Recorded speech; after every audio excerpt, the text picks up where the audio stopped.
Seja bem-vindo a mais um Hollenberg Cast, o seu canal de psicologia. Muito prazer para você que não me conhece ainda. Meu nome é Hollenberg Oliveira Martins, sou psicólogo clínico de base comportamental.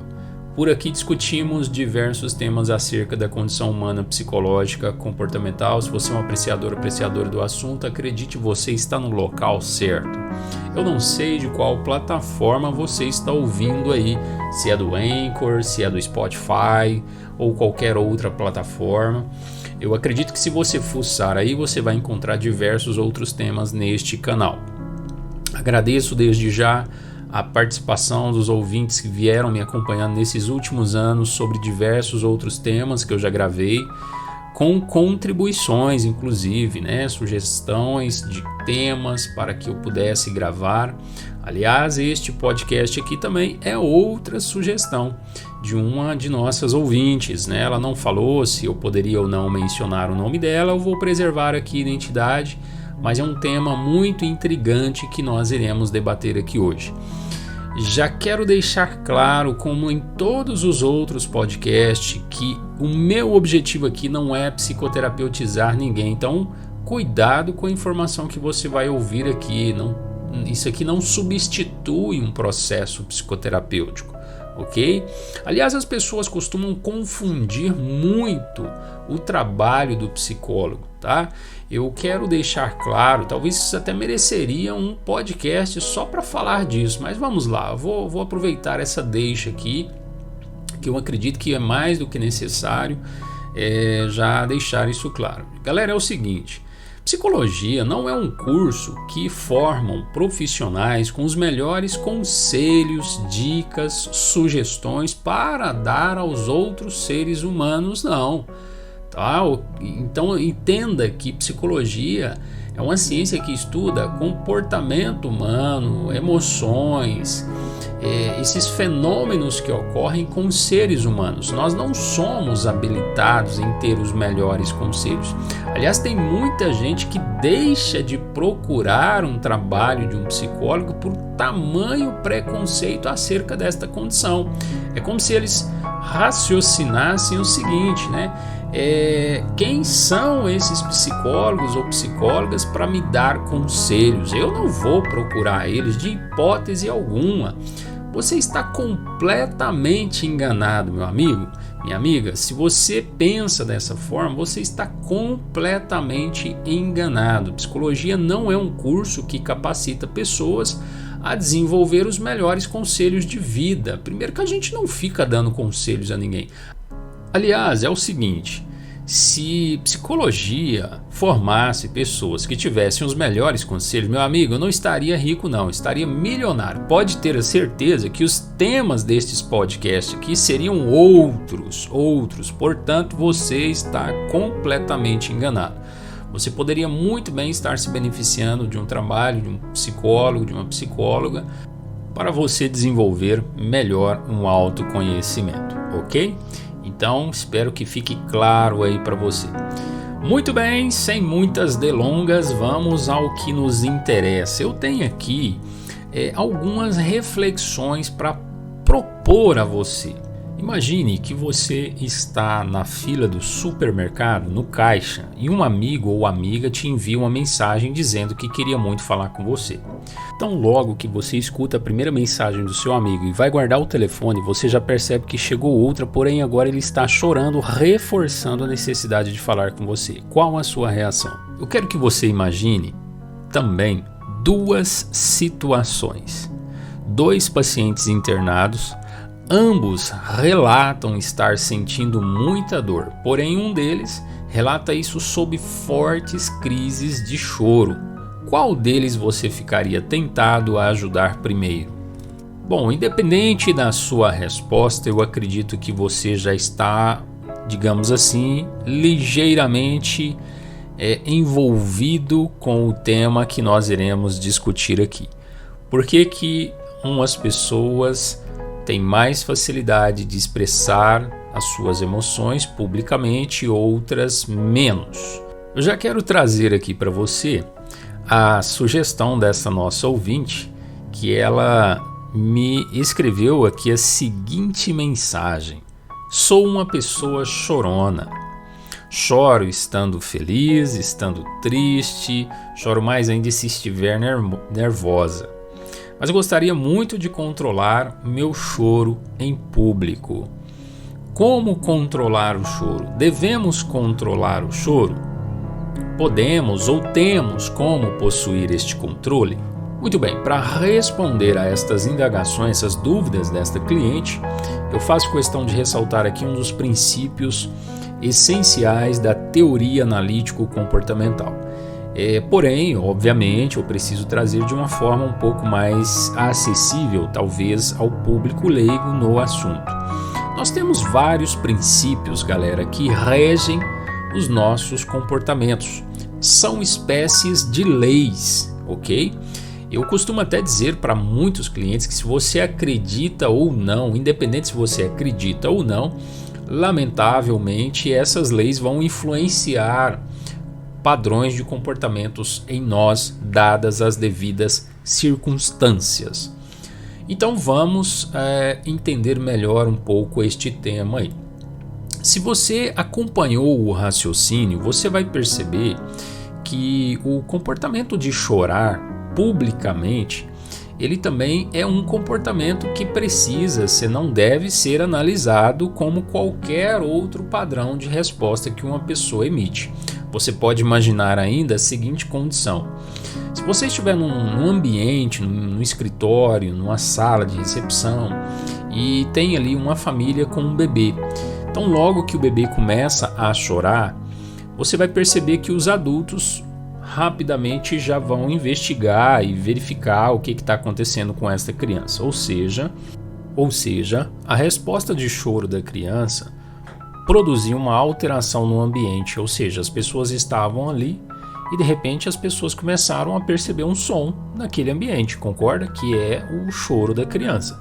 Portanto, mediante aquele estímulo sonoro, choro, os adultos vão consequenciar, vão reagir com esta criança agora, vão tentar investigar, verificar, vão virar ela, vão modificar a posição dela, vão suspender ela para verificar o que possa estar originando ali aquelas respostas de choro, tudo bem?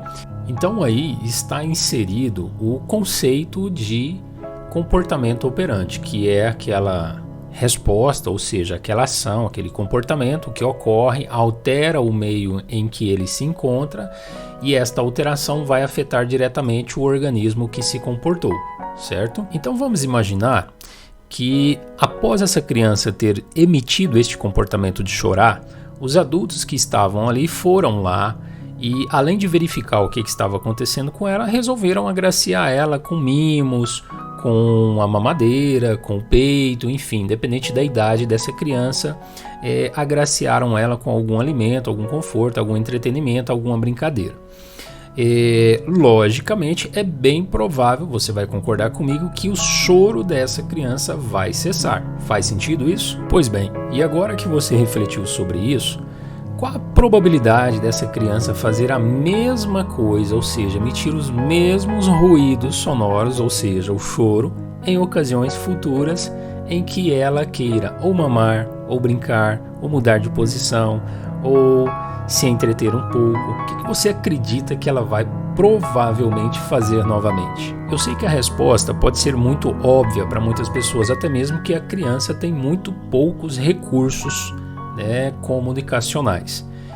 Mas daí a gente não perde o princípio, ele está agindo, ou seja, mediante aquela reação que a criança emitiu, os adultos vão se comportar com ela diferentemente. E por que não isso não acontece com os adultos?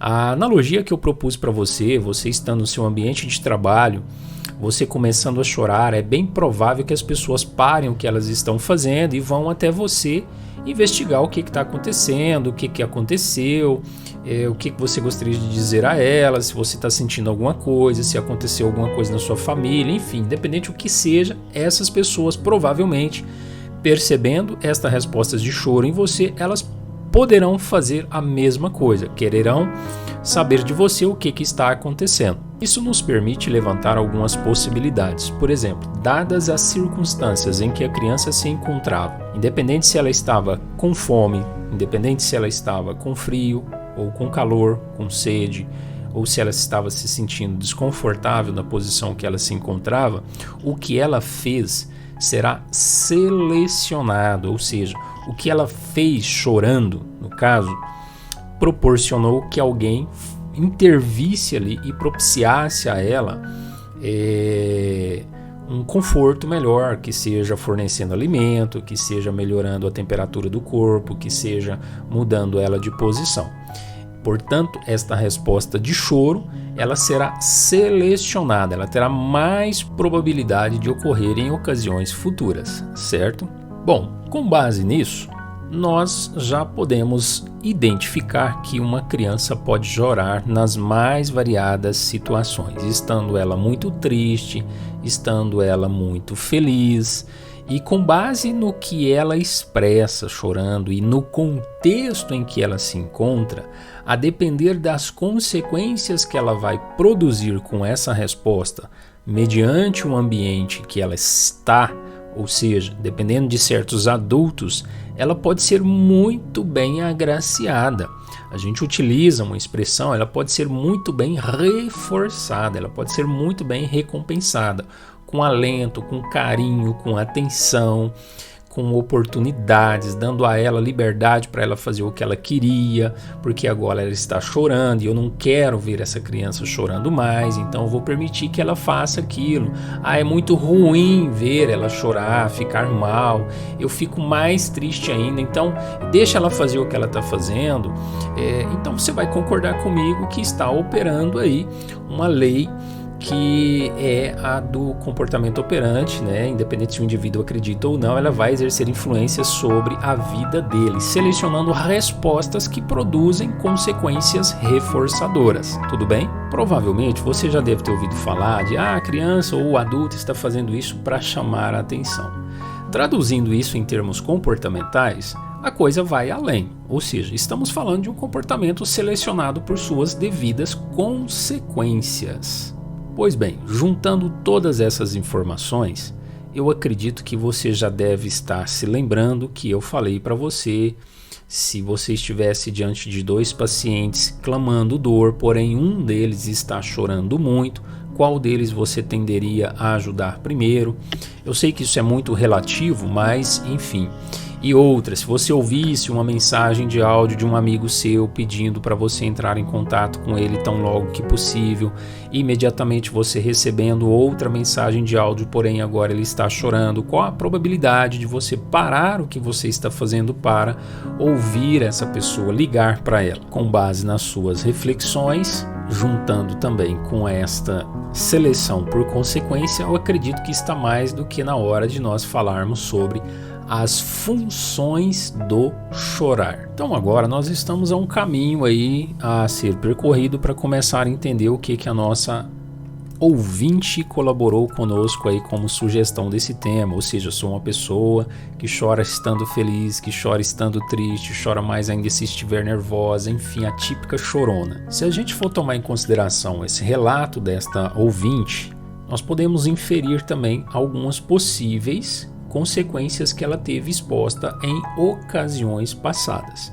Olha, uma pessoa de fato pode chorar de contentamento, de satisfação, uma pessoa pode chorar de medo, e quando ela chora de medo, o que pode acontecer se tiver alguém próximo, se tiver alguém que gosta dela, se tiver alguém que valoriza muito ela, se tem alguém que é amigo dessa pessoa? É bem provável que esta pessoa irá reagir a este sentimento expresso em lágrimas. Concorda comigo? É bem provável que alguém vai lá, tente ajudar de alguma maneira. Faz sentido isso? Opa, peraí. Então, se a pessoa receber ajuda é bom ou ruim? Promove ou não uma ligeira satisfação no organismo ou até mesmo um alívio. Então agora eu estou falando de outra possibilidade que este choro ocorreu. Então vamos lá. A pessoa pode ficar feliz e chorar? Pode. E a pessoa pode chorar quando ela está experimentando uma situação de muito medo? Pode. A pessoa pode chorar quando ela está experienciando muita tristeza? Pode. A pessoa pode chorar, enfim, por N possibilidades, sem sombra de dúvidas. Agora vamos tomar em consideração o seguinte: a frequência deste choro pode estar revelando o famoso condicionamento. Isso mesmo, o choro pode ser condicionado. Não é à toa quando você está no cinema, está assistindo uma novela, uma dramaturgia muito profunda, você também pode acabar se emocionando com aquela história, com os choros, com as lágrimas dos atores que você está assistindo ali na sua frente, ou até mesmo com um amigo, uma pessoa que você também está diante dela, está presenciando isso acontecer. Faz sentido? E ainda temos que falar aqui das funções do chorar. Então vamos direto ao ponto. Quando eu digo função, galera, por mais que o choro possa vir meio que quase que no automático, né, por condicionamento, ou seja, aconteceu aquela lástima, aconteceu um momento de muita felicidade, aconteceu um momento de muita tensão, vem o choro quase que instantaneamente. O ambiente se demonstrará como o grande agente determinante destas respostas de chorar, até mesmo para o futuro dali para frente. Ou seja, digamos que seja você está num ambiente que está te cobrando muito, que tem muita pressão e que também tem algumas pessoas próximas a você. E você, via condicionamento, em função de ocasiões passadas, das quais você chorou e algumas coisas aconteceram. Quais coisas? É bem provável que no passado, quando você vivenciou situações parecidas como essas e você chorou, as coisas podem ser que tenham sido facilitadas para você, alguém tenha ido lá e socorrido você, alguém tenha amenizado a carga de trabalho, tenha amenizado a pressão sobre você, tenha ajudado, te dado uma força extra lá, às vezes mesmo sem poder, alguém fez isso. Tudo bem que você pode discordar, que você está em outro momento, que isso é inconcebível, isso é improvável de acontecer, mas não adianta. O que acontece é que você está chorando agora via condicionamento do quanto que esta experiência já aconteceu em ocasiões passadas e agora você está num momento semelhante e por que não ocorrer novamente, né? Então está aí a explicação de uma das funções. A coisa não vai ser tão diferente quando nós também choramos por tristeza, ou seja, quando nós estamos ligeiramente tristes porque perdemos algo, porque aconteceu alguma coisa muito ruim, perdemos um ente querido, perdemos uma grande oportunidade na vida, perdemos um relacionamento, perdemos um objeto, um pet, um animal de estimação, nós expressamos estas respostas de choro, tal qual já ocorreu em ocasiões no passado, né, no passado remoto, aí na nossa infância, e nós fomos alentados, alguém foi lá, nos alentou, nos abraçou, nos acolheu, nos ofereceram água, né, nos abraçaram, e é muito bom receber isso, porque não estou dizendo, não tem nada contra isso, né, estou dizendo que isso é um reforçador para aumentar essas respostas consecutivamente em ocasiões futuras que elas manifestarem. Respostas de choro que ocorrem diante de uma circunstância de extremo pavor, de medo, é bem provável também que estamos falando de contingências um tanto quanto similares, ou seja,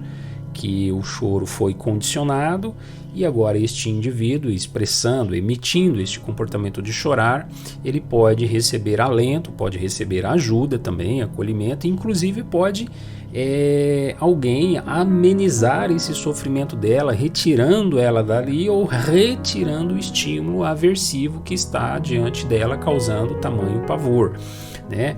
Propiciando segurança a essa pessoa. Então, estamos aí diante de uma função um pouco diferente, mas de contingências de reforçamento que também tenderão a selecionar a resposta de chorar. Eu creio que já está ficando mais do que claro para você o que colabora para esta resposta de chorar ocorrer, né?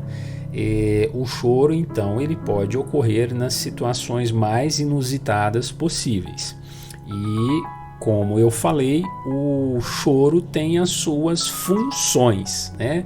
Ora é para receber um alento, né? Tal como associar a uma possibilidade de receber alento. Ora é para associar a uma possibilidade de receber segurança e proteção.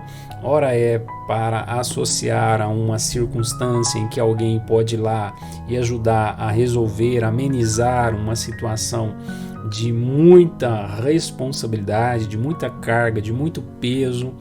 E por aí vai aparecendo inúmeros outros contextos que nós podemos identificar essas respostas de chorar. Eu tive uma vasta experiência em RH e se eu pudesse contar aqui as diversas vezes que alguns candidatos começam a chorar diante de uma entrevista, né? Isso é o fim, né, galera? Infelizmente isso pode revelar diversas funcionalidades, inclusive. Olha, chorar diante de um psicólogo, principalmente numa entrevista de emprego, meu amigo, tudo bem que pode trazer aí diversas funções, mas as mais evidentes e prováveis é que você está querendo convencer ali o psicólogo a te dar aquela oportunidade, né? Mas enfim, não generalizamos, né? Cuidado com o que você vai fazer com essa informação. Isso é apenas uma possibilidade. E então acredito que nós já respondemos muito aí as indagações da nossa ouvinte aí. E para nós irmos encerrando aqui o nosso podcast, eu trago aqui as últimas indagações da nossa ouvinte que colaborou com a gente com esse precioso tema: como controlar o choro. Galera, desde cedo foi nos ensinado a esconder nossas emoções. Inclusive ainda é possível perceber alguns resquícios disso até hoje, né? Aquele famoso dilema de homem não chora, né? Tem até música, né? A respeito disso. Mas enfim, olha, isso aí é uma situação extremamente comprometedora, eu diria, particularmente com base na minha experiência clínica. Por quê? Nós temos de fato muito pouco controle, muito pouco acesso direto às nossas emoções, como vira e mexe a gente escuta aí nas manchetes televisivas, redes sociais, né? Muita alienação que está sendo propagada aí. Claro, você precisa investigar se isso está acontecendo muito, se isso está trazendo alguns impactos a você. Por exemplo, de fato, se você estiver chorando diante de ocasiões de entrevista de emprego, meu irmão, olha, é bem provável que as pessoas podem suspeitar outras coisas e isso pode comprometer aí a sua avaliação, né? E sem sombra de dúvidas é interessante você procurar um profissional para você investigar aí e como trabalhar esses aspectos, tudo bem? Mas, de um modo geral, as nossas emoções, nós temos muito pouco controle sobre elas diretamente, né? Repetindo aí. E as funções desse choro pode ocorrer nos mais variados, como eu falei, cenários, né? Em famílias, numa discussão entre famílias, de repente um membro começa a chorar. Como que é provável que os outros membros ali naquela discussão haja a partir de então?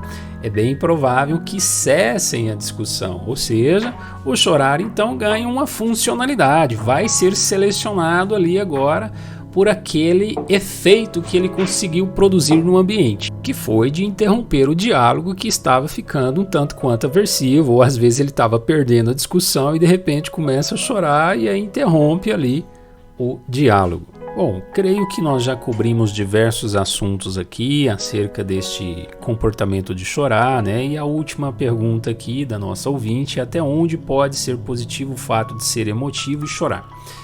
Olha, a resposta para esta pergunta aqui ela é bem complexa, né? Eu costumo dizer que nós, terapeutas, psicólogos, recebemos perguntas simples para respostas altamente complexas.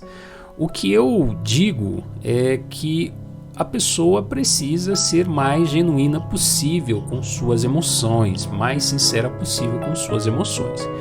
Ela precisa avaliar então o cenário para saber quais os possíveis impactos que ela esteja recebendo por emitir o comportamento de chorar, emitir o choro aí, né? Ou seja, chorar.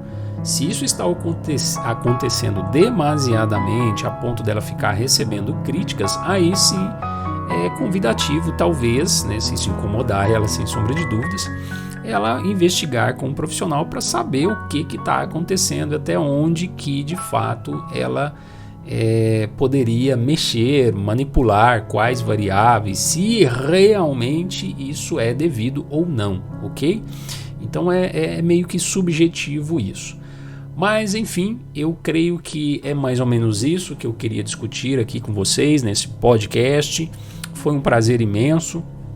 Compartilhe aí com seus amigos e amigas, algum chorão ou chorona. Brincadeiras à parte, vou deixando aqui os meus contatos nas minhas redes sociais, minha página www.hollenbergmartins.com.br ou @hollenbergmartins. Você também consegue se deparar com vários outros temas, várias outras publicações que eu já fiz também.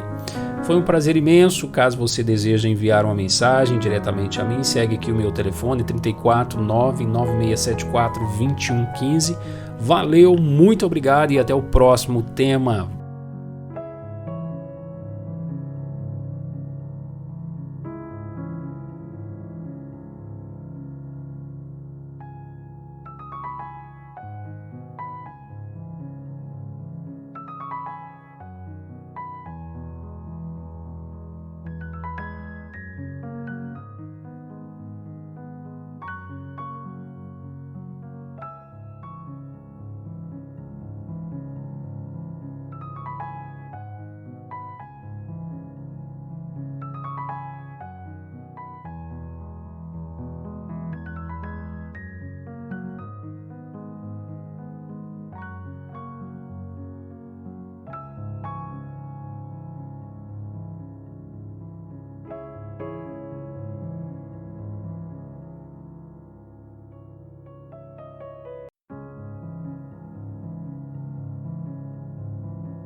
Seja bem-vindo a mais um